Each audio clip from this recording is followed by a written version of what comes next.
I'm joined now via Skype by Gary Hall Jr., three-time Olympian, Olympic champion. Always good to see you, Gary. Hello. Hello. It's just been so long since Olympic trials. Sheesh. Time flies, and now the team's down in Rio. They're swimming. They are swimming, and they're swimming fast. What have been some of the highlights for you so far with the Rio Games?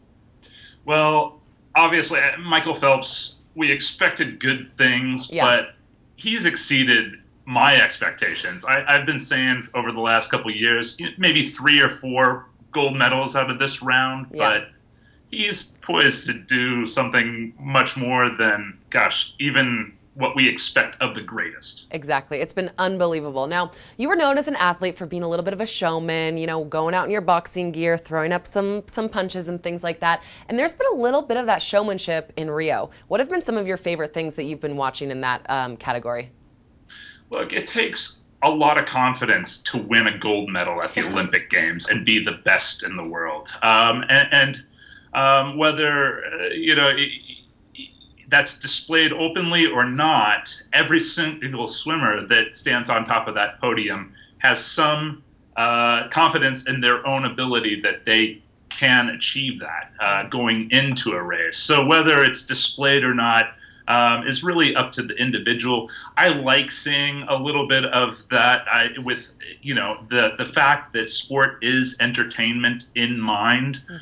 It's okay to really go out there and strut your stuff. Why not? You've put in the hours, and obviously a lot has been made of Lily King and even like Chad Leclos and his pre-race antics or routine.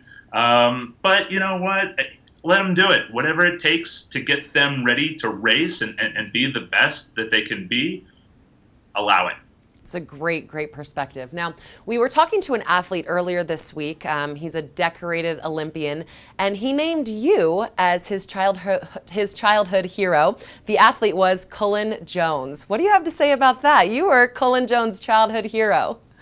That's a huge compliment coming from an outstanding champion, not just a fast swimmer, but a champion. I mean, he has been a true ambassador to the sport on so many different levels. Obviously, he represents the elite athlete and what can be achieved on an international stage with fast swimming. But what he's doing at the grassroots level in building the sport of swimming, those contributions are immeasurable. And so, for such a great ambassador of the sport to pay tribute to an old guy like me, an old washed-up swimmer, I'll take it. I'll wear that proudly in my cap. Who was your childhood hero? Look, I got to know Tom Jager as I was, entering the sport. He was leaving the sport.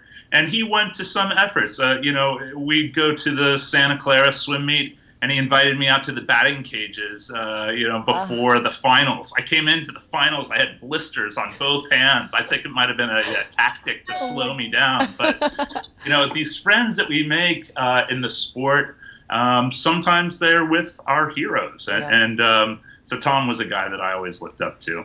I love that. So one thing that you just said is, you make these friends, and the swimming community is one that is so tight-knit, and I love the way that athletes can go years without seeing each other and pick up where they left off. But we all started somewhere. We all started by joining a summer league team or joining a local swim club. How did you get started in the sport of swimming?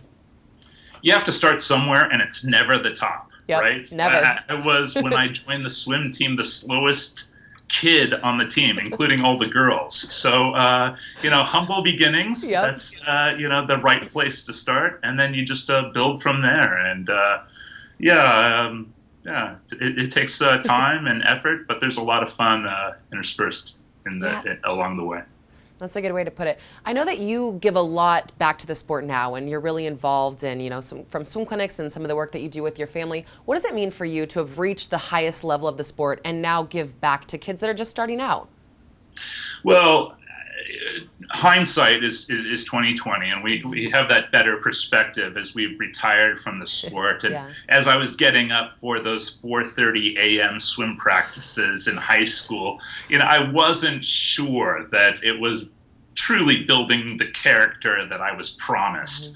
And so knowing now, having been retired from the sport, I look back on those early morning practices and that commitment and dedication, and how the impact that this has had on the foundation of who I am today, and is tremendous. And so I was raised that if someone or something gives you something, that you're appreciative of that. And so giving back to the sport is a way of showing my appreciation for not just what the sport has given me, but all those coaches, all those teammates along the way, what they've contributed.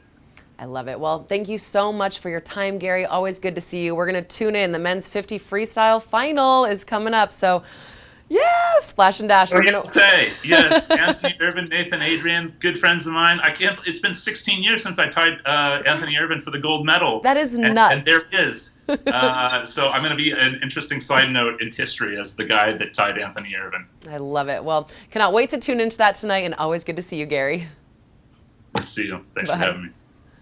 Do you want to get involved in the funnest sport? Now it's easier than ever to find a swim team near you. All you have to do is go to swimtoday.org, type in your zip code, and all of the local swim teams in your area will pop up right there. It's as easy as that. So throw a swimsuit on, jump in the water, let us know how it's going using #SwimUnited. We'll see you in the water.